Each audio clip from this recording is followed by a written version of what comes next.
रामकृष्ण हरी मंडळी गेल्या अनेक दिवसांपासून ज्या आमटीची अखंड भारतामध्ये नव्हे तर अखंड दुनियामध्ये जगामध्ये ज्या आमटीची चर्चा होती ती आमटी जिथे बनते तो आशिया खंडातील एकमेव सप्ताह जिथे आमटी वेगवेगळ्या आणखी क्वांटिटी मध्ये कढायामध्ये तयार होते आणि जसं पाण्याचा दांड वाहतो त्याच पद्धतीने या पत्र्याच्या दांडातून जसं आपल्याला पाहायला मिळतं या पत्र्याच्या दांड्यातून त्या ठिकाणी लास्ट डेस्टिनेशनला जिथे बोर्ड दिसतोय तिथं त्या मोठ्या पिंपामध्ये ती आमटी एकत्रित होते आणि तिथून पुढे जो टँकर दिसतो त्या टँकर मध्ये जाते।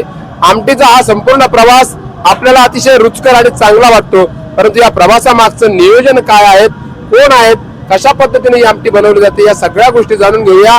या सप्ताह कार्यामध्ये अखंड अविरतपणे सेवा देणारे टेके म्हणजेच सुरेश टेके आणि त्यांचे चिरंजीव आता महेश सुरेश टेके आपल्या सोबत आहेत आणि त्यांच्या टीम सोबत।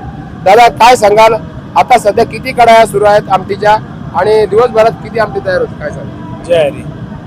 आता आज सकाळपासून आता आपण या सगळ्या कढाया लावलेल्या आहे, 29 कढाया लावलेल्या आहे सेटअपला आमटीच्या 29 कढाया लावलेल्या आहेत। तर 29 कढाया कंटिन्यू रिपीट करीत चाललेलो आपण। आतापर्यंत 4 राऊंड झालेले आहे, तर 4 राऊंड नंतर आता कंटिन्यू लागणारी आता वाजले 4 नंतर अजून समजा 5 फेऱ्या होऊ शकतात। अजून 29 कढायचे रिपीट करीत आपण समजा 9-10 फेऱ्या आज होणार। त्याच्यानंतर आपली 2500 लिटरची मोठी कढाई आहे, तर 2500 लिटर त्या 3 कढाया 2500 लिटरच्या आहे, तर त्या 2500 लिटरच्या 3 फेऱ्या झालेल्या आहे। तर त्या 3 फेऱ्या प्लस या 200 लिटरच्या 29 कढाया कंटिन्यू आमटी चालूच आहे। आमटीचा रोजचा फ्लो आहे। कालचं नियोजनानुसार 42,000 लिटर आमटी काल गेलेली, आजचा अंदाज 1 लाख लिटर पर्यंत ठेवलेला आहे। आपली ती तयारी कंटिन्यू चालूच आहे। ही आमटी एवढी लाखो लिटर आमटी बनवणं एक जिकिरीचं काम आहे। मंडळी आपल्या घरामध्ये 4-5 लोकांचा स्वयंपाक बनवायचा झाला तर नियोजनानं आपण वेडे होऊन जातो अक्षरशः, मात्र या ठिकाणी लाखो लोकांसाठी लाखो लिटर आमटी तयार केली जाते आणि आज 1 लाख लिटर आमटीचा उच्चांक गर्दीने गाठलेला आहे। आणि अशा स्थितीमध्ये हे सगळं नियोजन किती वाजेपासून सुरू असतं, किती वाजेपर्यंत सुरू असतं? सकाळी 5:30 वाजता भट्टी चालू होती। भट्टी चालू 5:30 नंतर झाल्यानंतर संध्याकाळी जवळ माणसं भाविक आपले कमी होत नाही तवर कंटिन्यू म्हणजे भट्टी चालूच असते कंटिन्यू, त्याला स्टॉपच नाही। याच्यानंतर तुम्हाला वाटलं का आपलं काही वाढवायचं ते बी आपण तयारी ठेवू।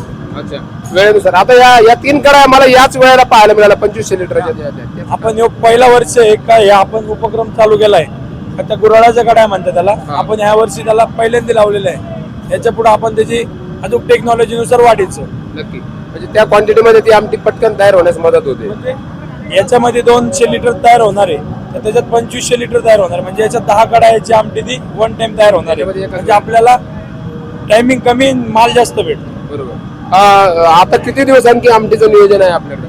अजून 3 दिवस, आणखी 3 दिवस। उद्या शुक्रवार, शनिवार, रविवार लोक आमटीचं नियोजन आहे। रविवारच्या दिवशी 2.5 लाख लिटरची आपण तयारी करून ठेवलेली। म्हणजे समाज रविवारच्या दिवशी सगळ्यांना सुट्टी असते, सुट्टीच्या कारणास्तव सगळा समाज तिथं तुम्हाला हजर राहणार आहे। एकत्रित आल्यानंतर समाज काय आता सांगता येत नाही किती येणार का, आपण 2.5 लाख लिटरची आपण तयारी करून ठेवलेली रविवारची। आणि एकादशीचं पण नियोजन असतं? एकादशीचं नियोजन आपण 225 क्विंटल साबुदाणा स्टॉक करून ठेवलेला आहे।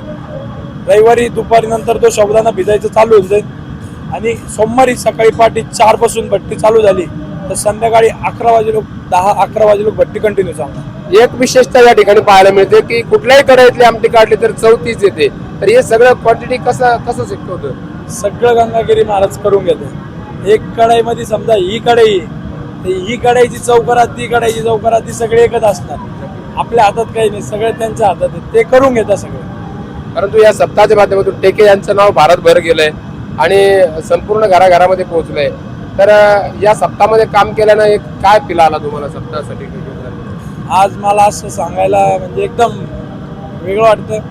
वडील नाही, वडील मागच्या वर्षी होते, यावेळेस असते तर त्यांना खूप आनंद झाला असता। त्याच्यानंतर आता बोलायचं तर मित्रांनो, वडिलांच्या नंतर जी आपण म्हणतो विरासत, वडील प्रत्येकाला कोणी शेती देऊन जातं, कोणी संपत्ती देऊन जातं, मात्र या पट्ट्याला जर आपण म्हटलं तर वडिलांनी दिली असेल तर ही संपूर्ण ही विरासत आहे। आणि या विरासतीमुळे आज सुरेश टेके यांच्या पश्चात ते जरी आज या जगतात नसले तरी त्यांच्या कलेच्या माध्यमातून, त्यांच्या विरासतीच्या माध्यमातून, महेश टेके यांच्या माध्यमातून आणि त्यांच्या टीमच्या माध्यमातून लाखो लिटर लोकांच्या मुखी या अमृता समान अन्न जो आहेत आमटीचा प्रसाद त्यांच्या मुखी लागणार आहेत। मंडळी, या सगळ्या उपक्रमाबद्दल आपल्याला काय वाटतं, आपल्या प्रतिक्रिया या व्हिडिओच्या कमेंट बॉक्समध्ये द्यायला विसरू नका। धन्यवाद।